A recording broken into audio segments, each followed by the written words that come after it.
Pois bem, Adriles Jorge, nós falamos muito da imprensa corrupta, podre, nefasta, que assola não só o Brasil, mas o mundo inteiro. E temos aqui uma matéria intrigante da Revista Oeste. Para não falar que a gente nunca falou sobre isso. A gente sabe disso, é notório, mas a gente tem aqui uma chamada que eu acho espetacular para quem ainda não tem noção dessa influência comunista nos meios de comunicação. São revelados grupos financiados pelo Partido Comunista da China, inclusive no Brasil. Você tem um empresário norte-americano que é a pessoa-chave desse esquema. O New York Times revelou uma rede internacional financiada pela ditadura chinesa para influenciar o mundo das notícias. A estratégia do PCC, o Partido Comunista Chinês, ou Partido Comunista da China, é fazer propaganda política dentro da notícia, Adriles. Que legal, né? E a gente fala isso o tempo todo. Esse empresário norte-americano, Neville Roy Singham, ele atua como uma espécie de laranja. Ele mora em Xangai e produz um programa para o YouTube financiado pela cidade, ou seja, pelo próprio Partido Comunista. Ele vendeu sua empresa no ramo da tecnologia, a ThoughtWorks, por 785 milhões de dólares em 2017, o que equivale mais ou menos a 2,5 bilhões de reais à época, e movimentou quase 300 milhões de dólares nos últimos anos. Esse esquema envolve o repasse de dinheiro por meio de empresas de filantropia de fachada com sede nos Estados Unidos. Essa estrutura se vale de uma brecha na lei norte-americana que não exige que as organizações sem fins lucrativos divulguem a origem das doações. A única presença real delas na rede de Singham são as caixas postais.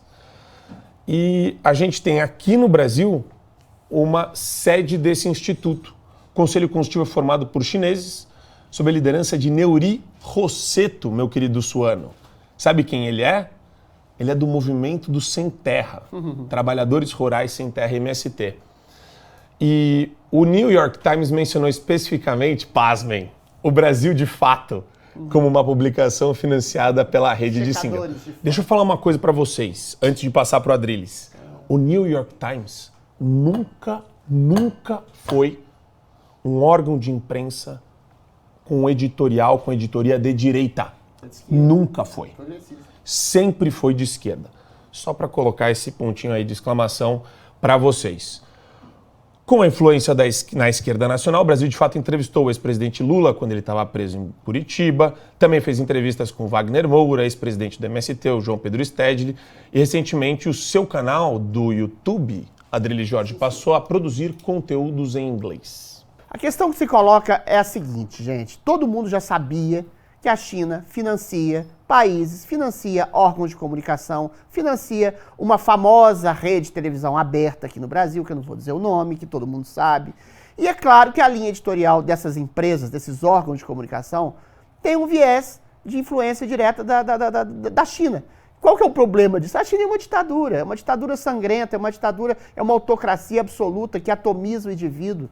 E ela não faz só essa influência através de órgãos de comunicação, através de países. Ela salda dívidas de países e depois coopta esses países aquele velho projeto de poder eurasiano contra o globalismo, né? Que são dois projetos autoritários, só que o globalismo ainda se finge de democracia.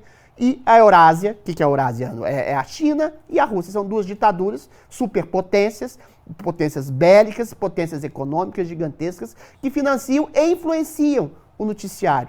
E aqui no Brasil, quando você tem um governo de extrema esquerda, que eventualmente vai na China e tece loas, a China tece loas à ditadura russa, tece loas a qualquer tipo de ditadura que encampe o seu escopo ideológico progressista de extrema esquerda.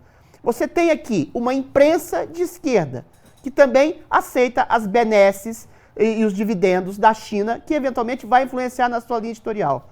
Então você tem exatamente toda uma propaganda comunista. A China é comunista, tá? Então você tem uma propaganda subreptícia, nem subreptícia, ostensivamente comunista nesses órgãos de imprensa que você pensa que são isentos. Isso tudo influencia para estabelecer uma grande ditadura global e uma grande assimilação dos pontos de vista de uma ditadura sangrenta que oprime seu próprio povo, que cerceia a liberdade de expressão, que atomiza o indivíduo. O candidato à presidência na Argentina, Javier Milei, está causando muita celeuma, muita polêmica, porque um dia desses uma entrevistadora perguntou para ele assim, é verdade que você não vai negociar com a China? Ele falou, não, mas a China é um grande exportador, como é que você vai abdicar de uma parceria econômica?